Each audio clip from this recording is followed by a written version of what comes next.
Let's dive into this explainer. Who was ancient Israel's most unexpected military hero? You'd probably guess a seasoned general, right? Nope. The real answer is shockingly unconventional. Let's set the stage. Around 1225 BC, Israel was trapped in a brutal cycle of rebellion and oppression. Picture 20 agonizing years of harsh, daily mistreatment under a ruthless Canaanite king named Jabin. His commander, Sisera, flexed 900 iron chariots, basically the terrifying, unstoppable tanks of the ancient world. But God didn't raise up a typical warrior. He chose Deborah, a fiercely powerful prophetess and judge. Holding court under the palm of Deborah, everyone recognized her as the nation's ultimate spiritual authority. She summoned Commander Barak, giving him wild, divine instructions for a totally impossible battle.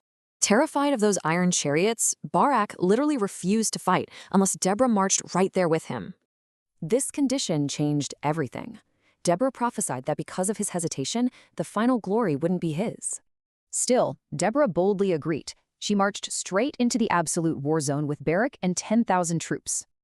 When the perfect moment hit, Deborah screamed the battle cry, confirming God had already secured their victory.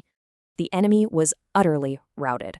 A terrified Sisera actually abandoned his massive iron chariot and fled on foot. He desperately sought refuge with Jael, a total outsider whose family maintained strict political neutrality.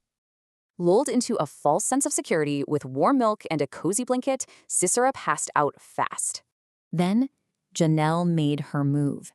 Using a completely ordinary, everyday tent peg, she assassinated the sleeping warlord. Now, this wasn't random violence. It was a fiercely calculated, incredibly risky, off-the-books political assassination. When Barak finally showed up tracking his enemy, Jael calmly presented the dead commander inside her tent. Mind-blowing, right? Deborah's exact prophecy from earlier was flawlessly, completely fulfilled by a totally unexpected woman.